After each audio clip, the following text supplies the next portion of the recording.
Welcome to this special episode of Transcendent. I'm Raya, and I'm the daughter. And I'm Joe, and I'm the dad. So, we got rough news today. We found out that Charlie Kirk was assassinated. You may be familiar with Charlie Kirk, is that he was a very outspoken skeptic of LGBTQ issues, particularly on transgender issues. Yes.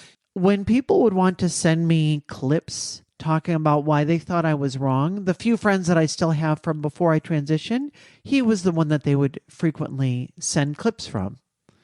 But he was respected. They spent a lot of time on the news talking about him and why this is such a big story. He was someone that people looked up to. He really brought a lot of, especially the youngest generation, the TikTok generation that's on their phones and watching short little clips of things.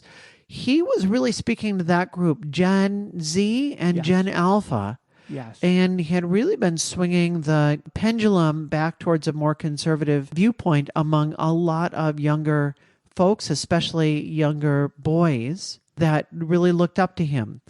I obviously have or had a lot of disagreements with him politically. But one thing I would say is that I absolutely, and you and I together, we condemn political violence. It is never acceptable, period, ever. No, it certainly isn't. What I've heard today, while listening to the news, I heard them saying we need to tone down the violence. We need to tone down the violence.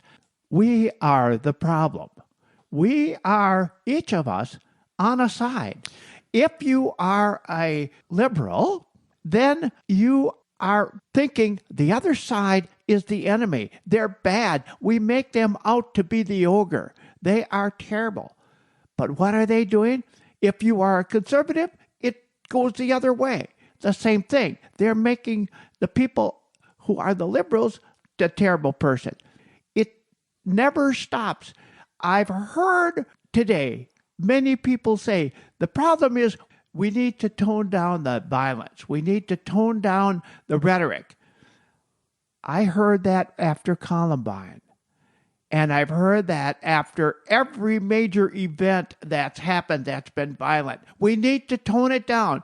And what happens? We all say, yes, that's what we need to do for about a day. Instead, we hear a week later, 3 days later, 2 days later, maybe tomorrow, we hear people criticizing and talking about vengeance and talking about going after our enemies because they're people who we disagree with. So we are the people that have to do that. I suggest to you, when you hear anyone saying those kinds of things, I think we should all say, we need to tone down the rhetoric.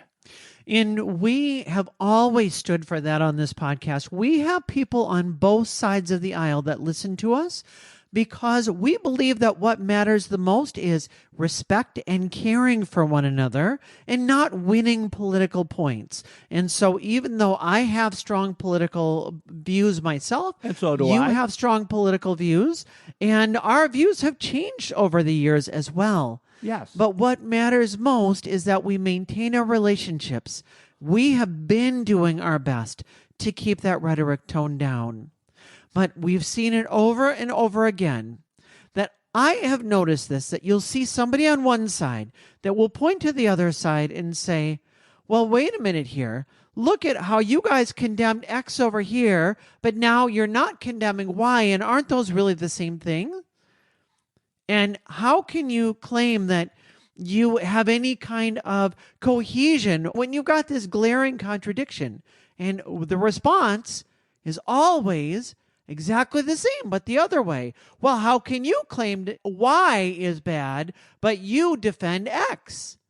And so both sides are unwilling to turn the mirror towards themselves. Now, that doesn't mean that I don't think that politics matter or that either side is equally the same.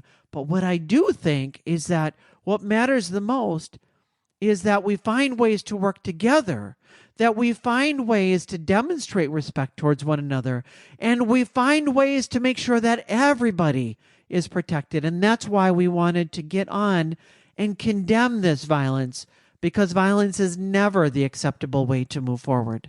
And I say to everyone out there listening, and I suggest you share with everyone else what they are telling us today and what they told us after Columbine. Tone down the rhetoric. And with that, we'll see you Monday.